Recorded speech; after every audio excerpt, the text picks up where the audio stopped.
We did everything backwards. We got into a relationship. We had a child, our son. We built a house together. Then we decided to get married. We've been married now for 13 years. We weren't focusing on each other at all. And you don't even realize it's happening. Just think that like this is how it's supposed to be. Nobody tells you that this is how you communicate with your wife. We were very superficial with each other. Communication just wasn't something that I was good at. So things just kind of built from there. We'd have an argument. We wouldn't resolve anything really. Sean worked a lot of hours. The kids are getting older and they didn't need mom as much. I'm just feeling very, very lonely, very overwhelmed. I was just keeping everything to myself. A few years ago, I happened to run into someone I had known from when I was in high school. Within a few weeks, he had reached out to me, and one thing led to another, and I was unfaithful to Sean.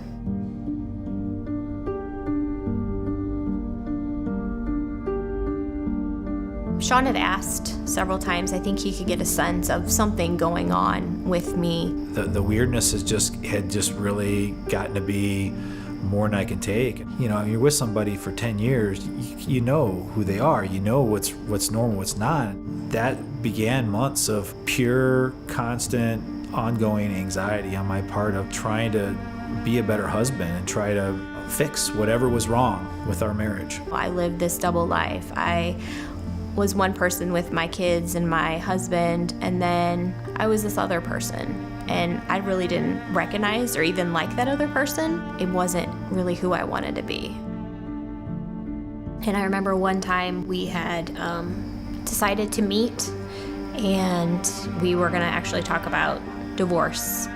I'm driving, he was sitting in the passenger seat. I took off my wedding ring and I handed it back to him. She handed it to me, and not even thinking, I just took it and threw it out the window. And as soon as I let go, it's like slow motion. I'm like, oh man.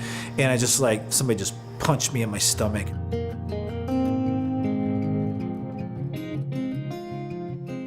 It wasn't a ring I bought at some jewelry store. It was one I had custom made. I just threw it out the window like it was nothing. She took off. You could tell she was mad. The next morning I got up, picked up a metal detector, and I went over an acre, picking up everything but a ring. I'm like, what's the point? It's like, God, please let me find this ring. I just wanted to find this ring so bad. And I prayed.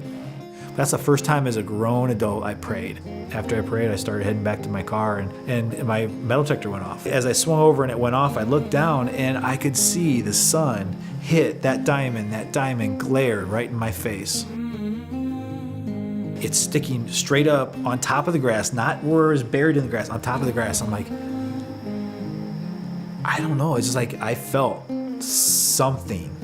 I could tell that that's what was meant to happen, but not until I asked for it. I put it in a box and I put it underneath Angie's pillow with a note. And I came home from work, and on our bed sat a ring box, and inside that ring, I was dumbfounded, was my ring.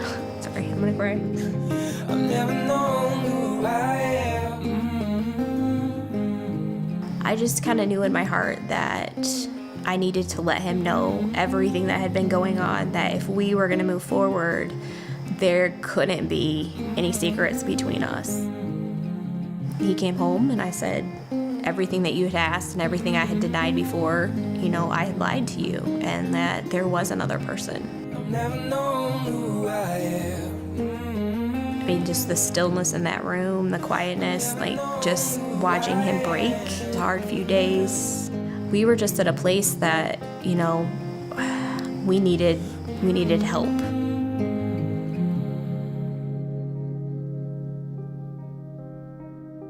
Within a couple of months, I fell back into my old ways again. I gave her a chance, and I can't do this twice. You being unfaithful to me a second time isn't something I can deal with. You're free, go. I'm fine, I'll be great. We'll work out the details later, trying to be macho.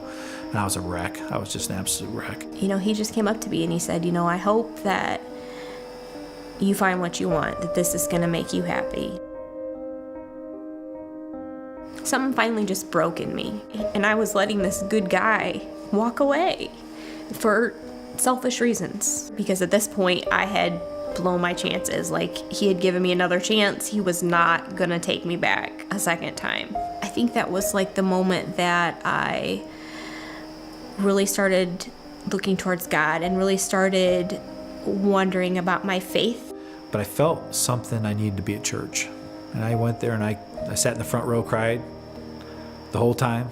You know, going from the guy who just wanted to sit in the back and be incognito and just like, you know, gosh, I got stuff to do today, to I wanted to be at church. I wanted to be there. And I just left there like full of hope. After one service, I went up to the prayer team and I asked for personal prayer. They had asked me, they said, have you accepted Jesus Christ as your Savior? And I just said those words out loud because I knew that regardless of what happened with Sean and I, that I was going to need something to get me through this.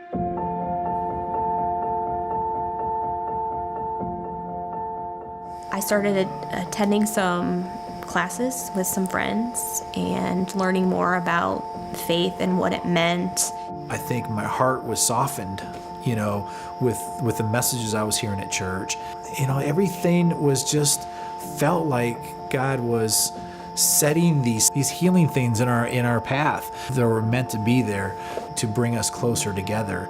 She wasn't just, you know, doing these things to win me back. She wasn't just saying she was a different person. She was a different person. She was broken and she was building herself back up, but she was doing it through God. She was doing it with God, and she was becoming the person that she wanted to be. Small groups were starting up shortly after all of this had happened. That was great. We met other couples. Meanwhile, we're still trying to like work through all of our stuff. And the support was just amazing, and they were cheering us on, and it was very impactful for us. We walked across the bridge together. It was like, what did I just do? That was awesome. I got baptized. I got baptized with one of the girls in my small group, actually. Our marriage, even though it some ways died, like we rebuilt our marriage differently and in a better way, and based on different principles and different tools. There were so many times when, you know, we would just see God in this whole situation with Sean and I. Unbeknownst to me, at some point at the beginning of the year, he had found a home online and decided that he was going to purchase that house. Initially, that was like, this is going to be my single guy house. This is going to be where I start my life over again. He said, you know, it's a fixer-upper. And that's what we did. Our marriage was so superficial and like so rocky. We didn't have that solid foundation, and I really feel like God is that solid foundation. This house has been part of our rebuilding, and this is our new beginning too. Our marriage was tore down to the studs and exposed and destroyed, and we made it something beautiful.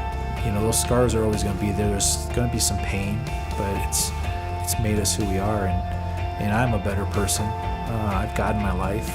I didn't before, and we're closer than we've ever been.